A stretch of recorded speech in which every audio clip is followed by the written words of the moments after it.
नमस्कार। उत्तर प्रदेश संस्कृत संस्थान की ओर से रघुवंश के द्वितीय सर्ग की पाठमाला में आप सबका स्वागत है।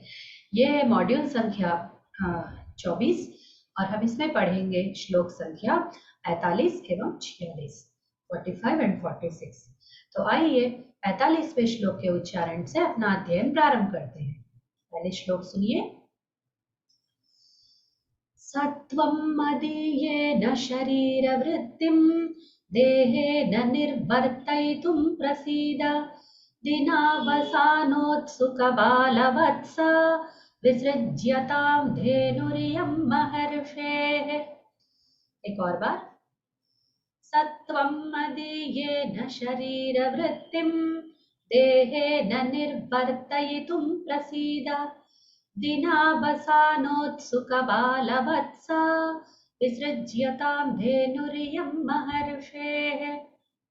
अब इसका पद विभाग देखते हैं। सह त्वं मदीयेन शरीरवृत्तिं देहेन निर्वर्तयितुं प्रसीद दिनावसानोत्सुकबालवत्सा दिन अवसान उत्सुक बालवत्सा विसृज्यतां धेनुः इयं महर्षेः महर्षेः। अब हम इसका अन्वय देखते हैं। सह त्वं शरीरवृत्तिं मदीयेन देहेन निर्वर्तयितुं प्रसीद दिनावसानोत्सुक बालवत्सा महर्षेः धेनुः विसृज्यताम्। अब हम इसका प्रतिपदार्थ देखते हैं। सह त्वं, सह अंकागत सत्ववृत्ति त्वं। जब श्लोक में इस प्रकार के सर्वनाम शब्द प्रयोग किए जाते हैं तो हमारा जब अर्थ करने का ये होता है तो उस श्लोक में उस सर्वनाम का क्या अर्थ है ये लिखना पड़ता है। सह त्वं, ऐसे तुम, तो ऐसे किस प्रकार के? अंकागत सत्ववृत्ति। अंका मतलब अपने गोदी में या शरीर के पास आगत आया हुआ सत्ववृत्ति, जो प्राणी आएगा उसे खाने का व्रत है सिंह का। ठीक है, तो जो सत्व आया है उससे वृत्ति, उससे जीवन निर्वहन करने का जिसने शपथ लिया, ऐसा तुम। ठीक है, और अभी जिसके पास एक सत्व प्राणी आ गया है खाने के लिए, उसकी बुभुक्षा शांति के लिए, तो ऐसे तुम। शरीर वृत्ति जीवनम, शरीर का निर्वहन अर्थात खाना खाना, पानी पीना इत्यादि इत्यादि। मदीयेन देहेन, मम शरीरेण, मेरे शरीर के द्वारा। निर्वर्तयितुम, संपादयितुम, खत्म करने के लिए या फिर निर्वाह करने के लिए, उसको काम करने के लिए ऐसा कह सकते हैं। ठीक है, उस काम को संपन्न करने के लिए। प्रसीद, प्रसन्नो भव, तुम प्रसन्न हो जाओ, तुम आनंदित हो जाओ, तुम स्वीकृत कर लो इसको, इस अंगीकार कर दो, स्वीकृति दे दो इस बात के लिए। दिनावसानोत्सुक बालवत्सा, सायंकाले माता समागमिष्यति इति उत्कंठिता वत्सा यस्याः सा। दिना, दिन, अवसान, दिन का अंत, दिनांत, दिनांत यानी सायंकाल अर्थात रात्रि का पहले काल। उत्सुका, उत्सुका जो बहुत ही कुतूहल से, इच्छा से और एक प्रतीक्षारतता जिसमें रहती है उसको उत्सुकता बोलते हैं। कब आएगी माँ, इस प्रकार का। बालवत्सा, और वत्सः, वत्सः वत्सा उसका बछड़ा है और बाल है, छोटा है अभी, और इसका बच्चा है, इस वो नंदिनी गाय का। तो वो बच्चा प्रतीक्षा कर रहा है कि माँ आएगी शाम को। तो ऐसा बच्चा जिसका है, ऐसी माँ। ठीक है, तो जो सायंकाल को माँ आएगी, इस उत्सुकता से, इस प्रतीक्षा से जो रत है, जिसका बच्चा, जिसका बछड़ा, ऐसी माँ। ठीक है। महर्षेः वसिष्ठस्य धेनुः गौः, तो वशिष्ठ महर्षि का ये जो धेनु है उसके लिए विशेषण है ये विशेषण। विसृज्यताम, त्यज्यताम, इसको छोड़ दिया जाए, इसको मुक्त किया जाए, अपने पंजे से इसे छोड़ दो। ठीक है, ऐसा कह रहा है राजा। इससे प्रतिपदार्थ समाप्त हो गया। अब हम चलते हैं सरलार्थ की ओर। सायंकाले मातरं मिलिष्यामि इति एतस्याः नन्दिन्याः वत्सा उत्सुकतया निरीक्ष्यते गुरोः आश्रमे। ततः गां त्यज मम देहं भक्षयित्वा तव क्षुधां निवारय। सायंकाले शाम को मातरम माँ को मिलिष्यामि मिलूंगा या मिलूंगी ऐसा इति एतस्याः नंदिन्याः इस नंदिनी धेनु का वत्सा बच्ची बछड़ा बछड़ा जो भी हो उत्सुकतया उत्साह से अथवा कुतूहलपूर्ण निरीक्षते प्रतीक्षा करती है गुरोः आश्रमे गुरु के आश्रम में अर्थात वशिष्ठ महर्षि के आश्रम में। ततः गाम त्यज इसीलिए तुम गाय को छोड़ दो। मम देहम भक्षयित्वा मेरे देह को अथवा मेरे शरीर को तुम खाकर तव क्षुधाम निवारया अपनी जो भूख है उसको मिटाओ। ठीक है, मुझे खाकर अपनी भूख को मिटाओ मिटाओ ये कह रहा है राजा। सरलार्थ समाप्त करके अब हम फलितार्थ की ओर चलते हैं। दिलीपः गोपक्षं विवृण्वन् वदति सिंहम् शिवाज्ञया प्रान्तम् आपतितेन जीवेन बुभुक्षाशमनं तव वृत्तिः तर्हि अहमपि प्रान्तागत एव मां खादित्वा अपि तव जीवननिर्वहणं भवति एव। तस्याः धेनोस्तु वत्सा सायंकाले माता प्रत्यागमिष्यतीति गृहे निरीक्षते। अतः सा वसिष्ठ मुनिहोमधेनुरियं पवित्रा गौः विसृज्यतां तां मा खादा। तो दिलीप महाराज गाय का पक्ष ले रहे हैं और उस पक्ष को और अधिक विस्तार से विवरण देते हुए उस पक्ष को और अच्छे से बताते हुए बोलते हैं सिंह को इस प्रकार। शिवाज्ञया शिव की आज्ञा से प्रांतम आपतितेन जो पास में आया है ऐसे जीवेना उस जीव के द्वारा बुभुक्षा शमनम तव वृत्ति है भूख को मिटाना तुम्हारी वृत्ति है। तुम्हारा जीवन कैसे निर्वाह होता है, कोई भी सत्व आसपास आता है तो तुम उसे खा लेते हो। तो मैं भी तो प्रांत में आया हूँ, मैं भी तो सत्व हूँ, मुझसे भी तो तुम्हारी बुभुक्षा शांति हो सकती है। माम खादित्वा मुझे खाकर भी तुम अपना जीवन निर्वहन कर सकते हो। तस्याः धेनोस्तु वत्सा उस धेनु का जो वत्सा है बछड़ा है वह सायंकाले माता प्रत्यागमिष्यति गृहे निरीक्षते वह प्रत्यागमन करेगी अर्थात वो वापस आएगी माँ। ठीक है, तो ऐसा निरीक्षण करता है बछड़ा, इसीलिए वह वशिष्ठ मुनि की जो होम धेनु है अर्थात यज्ञ धेनु है, यज्ञ का गाय है पवित्रा, ये पवित्र गौ है जो वो उसको छोड़ दो। हाँ, ताम माँ खा दो, उसे मत खाओ। ठीक है, उसके जान उसी के स्थान पर मुझे खाओ, उसे मत खाओ, ऐसा वो कह रहे हैं राजा। ऐसा कहने के लिए बहुत बहुत हिम्मत साहस की आवश्यकता होती है कि गाय तो जानवर है, चलो मेरी जान बच गई, इसको छोड़ के मैं चला जाता हूँ, ऐसा भी राजा सोच सकता है। वशिष्ठ मुनि को बोल भी सकता है, जैसे जिस प्रकार सिंह ने कहा कि मुझसे नहीं हुआ था, मुझे क्षमा कर दीजिए, ऐसा बोल सकता था। लेकिन राजा गौ की रक्षा करने के लिए अपने आप को समर्पित करके त्याग दिखा रहा है। त्याग सबसे उन्नत एक धर्म माना गया है जिसके बल पर पूरी दुनिया चलती है।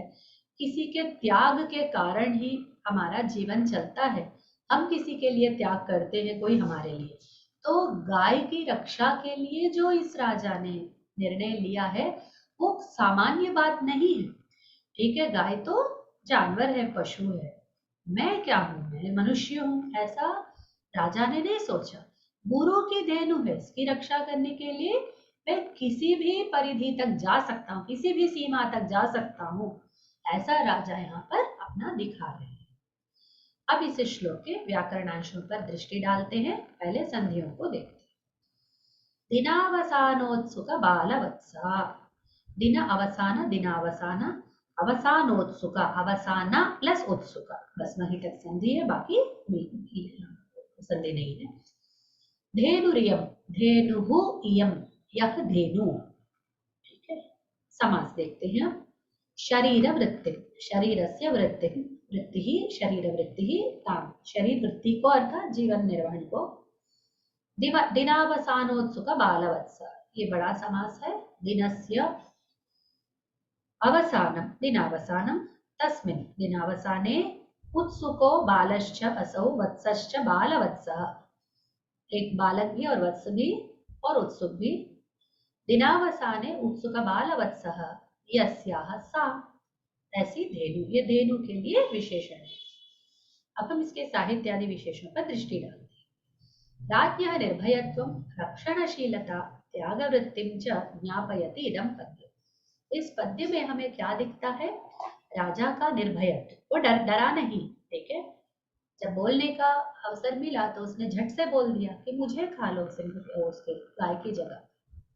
रक्षणशीलता, तो उसकी जो संरक्षण बुद्धि है वो भी दिखती है। त्यागवृत्ति अर्थात त्याग बुद्धि, जिसके बारे में अभी अभी हमने बात की। ज्ञापयति, ठीक है, ये सब इस पद्य के द्वारा हमें पता चलता है कि हम लोग बिल्कुल इसको हम लोग सोच नहीं पाते हैं कि अब राजा क्या करेगा, तो झट से उसने कहा कि मुझे खा लो। धेनोः मातृत्व प्रसंगेण कारण ज्ञापनेन सिंहस्य हृदय परिवर्तनं भवेदिति आशास्ते प्रायः। राजा का अभिप्राय ये होगा कि उसका बछड़ा जो है घर पर, आश्रम पर प्रतीक्षारत है, ऐसा कहकर गाय को मां के रूप में सिंह के सामने प्रस्तुत करना और अपने आप को समर्पित करने के पीछे एक कारण इसको बताना कि वो माँ है, ठीक है, उसका बछड़ा है, इसलिए उसे छोड़ दो। तो ये जो कारण बताने का है, वो प्रायः ये सोच रहा है कि सिंह के अंदर एक हृदय का परिवर्तन हो जाएगा। मनुष्य का चिंतन, जो सज्जन व्यक्ति होता है, सच्शील होता है, अच्छी शील वाला, अच्छा मन वाला एक व्यक्ति होता है, वो सर्वदा यही सोचता है कि जैसे मैं सोचता हूँ सामने वाला वैसे ही सोचता है। तो जो नृशंस लोग होते हैं, जो क्रूर होते हैं, जो अत्याचारी होते हैं और जो हिंसक होते हैं, उनको समझ में नहीं आता है ये सब। पर जो सत्व वृत्ति के सत्वशीलता के होते हैं, जो व्यक्ति जो सात्विक प्रवृत्ति के होते हैं, उनको नहीं पता होता कि सामने वाला कितना क्रूर है। तो वो केवल ये प्रसंग दिखाता है कि राजा ने अपने आप को समर्पित कर दिया। ये समर्पित करते समय इस बात को बताया कि गाय मां है।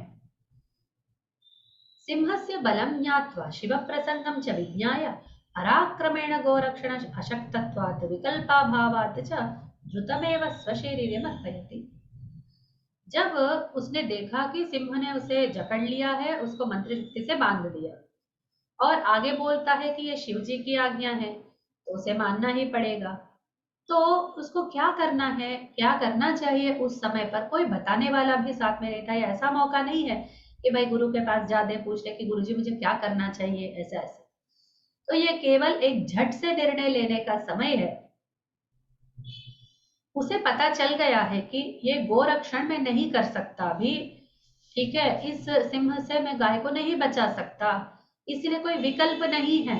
उसे तो केवल अपना बुभुक्षा शमन करना है।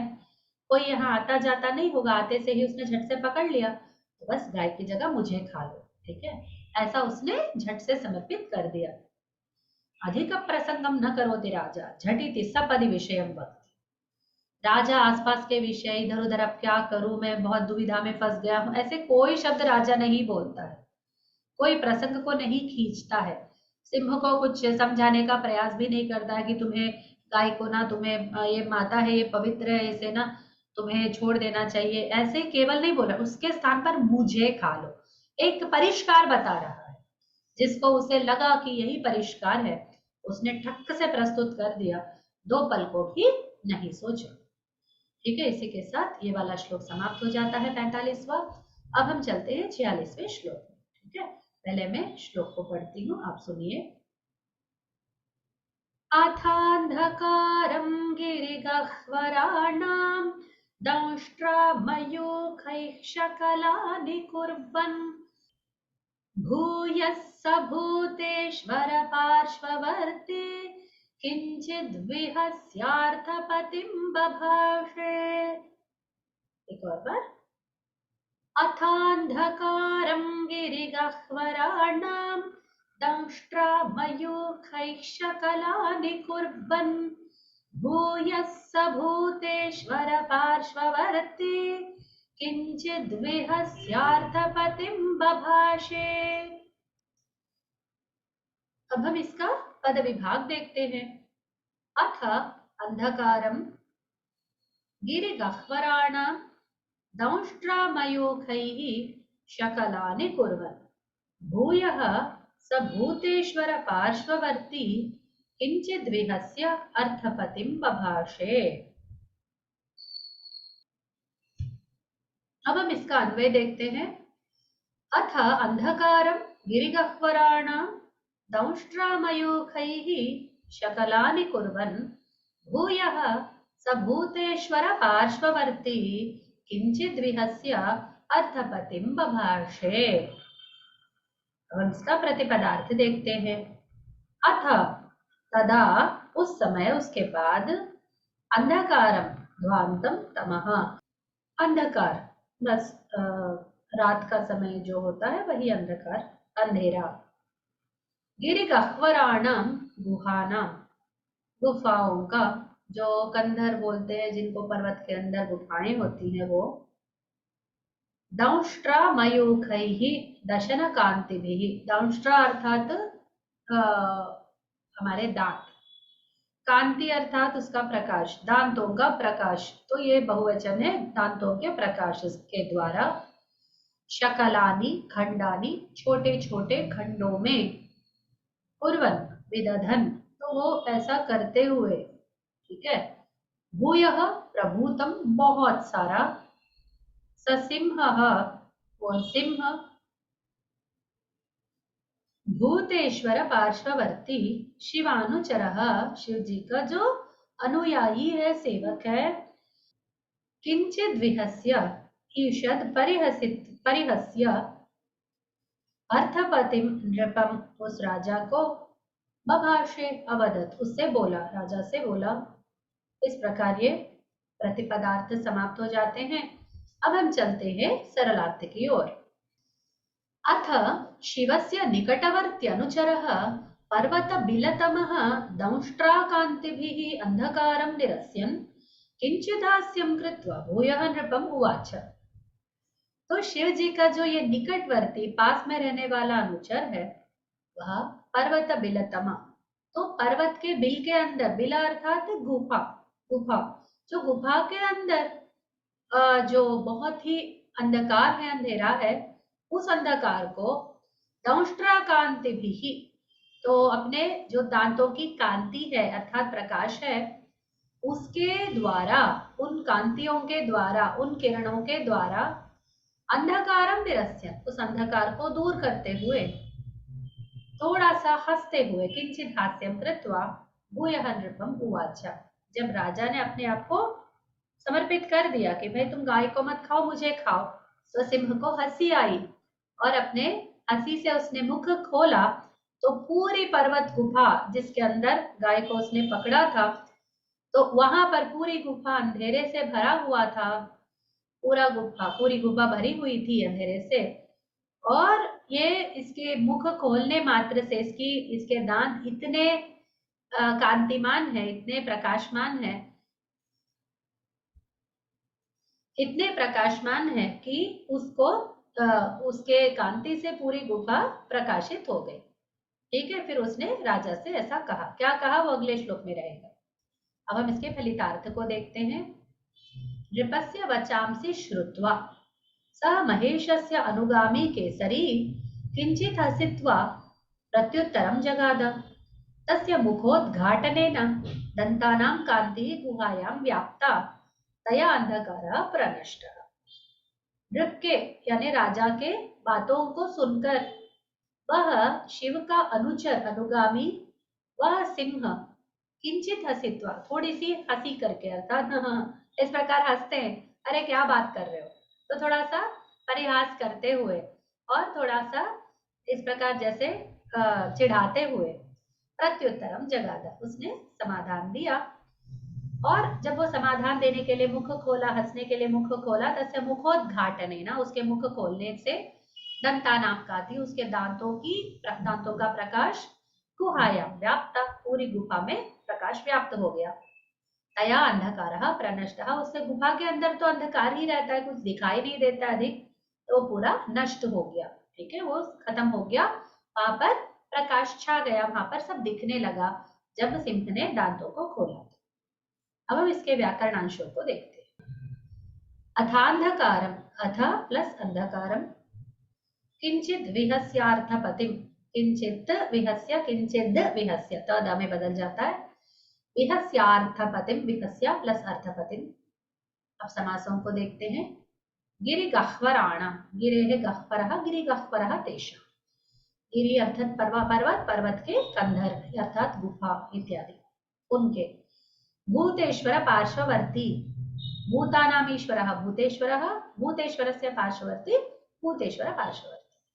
तो भूतेश्वर है परमेश्वर शिव, उसके पार्श्व पास में स्थित वर्ती। दंष्ट्रामयूखैः, दंष्ट्रानाम मयूखैः, दांतों की कांति से, किरणैः, ठीक है। अर्थपतिम, अर्थानाम पति, अर्थपति राजा, सारे धन का पति होता है ना, अर्थों का ईश्वर होता है, अर्थात प्रजा का सारा धन लेकर प्रजा का हित करने के लिए राजा बहुत ही सक्षम होता है। अब हम इसके साहित्यादि विशेषों पर दृष्टि डालते हैं। सिंहस्य नखाः दंताश्च तस्य आयुधाः, तैः सत्त्वानि संहृत्य स खादति, तेषां कान्तिः तेषां उपयोगे निर्धृता। तो सिंह के जो नख अर्थात उसके नाखून होते हैं, दंत या दंताः यानी दांत होते हैं, वो उसके आयुध अर्थात उसके मारने के लिए उपयोगी वेपन्स होते हैं। ठीक है, तो उनसे जो ये बाकी जानवरों को, जीवों को मारकर वो खाता है, वही उसका जीवन वृत्ति है। ठीक है, इसीलिए वो बहुत ही चमकते रहते हैं।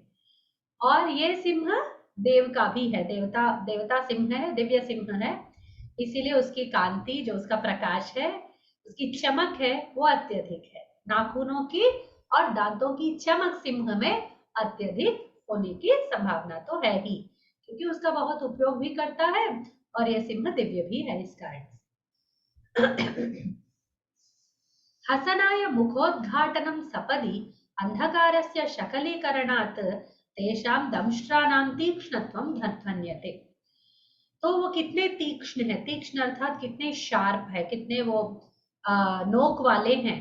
तो ये पता चलता है कि अंधकार भी दूर हो गया। उसने कैसा वर्णन है कि उसके मुख उद्घाटन से, उसके मुख खोलने मात्र से झट से पूरा अंधेरा मिट गया, तो उसका प्रकाश कितना अधिक होगा, वो भी गुफा के अंदर।